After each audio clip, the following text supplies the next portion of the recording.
Majority Leader. Thank you, Honorable Speaker. CS nominee, let me begin by asking from your academic credentials that clearly looking at them bottom up. And having said how you began your journey for getting your degrees all the way to Harvard, Kennedy, it's Kennedy what? Kennedy School of Government. School of Government. What would you tell young Kenyans who may have started off life like you in terms of being able to pursue academic credentials later in life? That would be one. Two, you come from a region where the blue economy, as you say, holds very huge potential to create employment.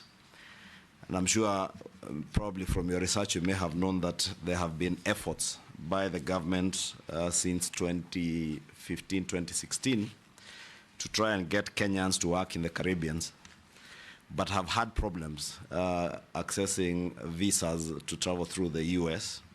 What will you do as Cabinet Secretary to ensure, one, that we are able to train as many young people to work in the maritime industry, because there is a very huge potential, as you say, to create jobs in that industry. What will you do to help Kenyans, one, train, two, access jobs, even outside the country?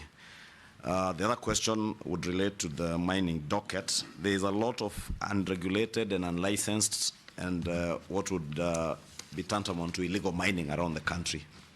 What will you do as CS to ensure, one, that any player who is in the mining industry in Kenya is licensed and regulated? And that also involves things like quarries. You've seen the recent cases in Nairobi, in quarry here in Embakasi, where abandoned quarries are left unfilled. They have now become graveyards for criminals. They are dump sites. What will you do to make sure that anybody who is involved, even in quarrying, is one, taking care of the environment, especially in getting to refill many of these quarries, and that industry is well regulated and anybody and everybody engaged in it is licensed? Nominee.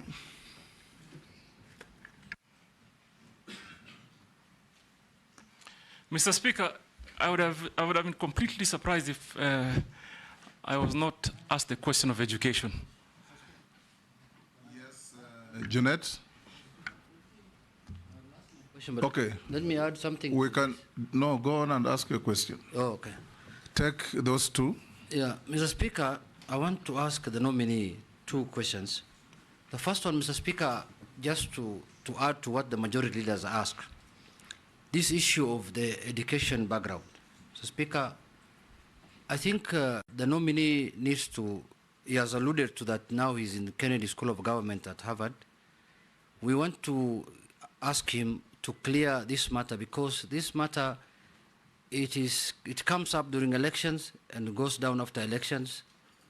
It comes up during elections, goes away after elections, you win the election. We want to slay that ghost today here. Can you share with us from the beginning to the end how it went? And my second question is that where I come from, Lake Victoria is next to it. What do you think what will you do as the Minister for Maritime to improve the lives of the people there in terms of fish industry? The fishing industry is almost collapsing.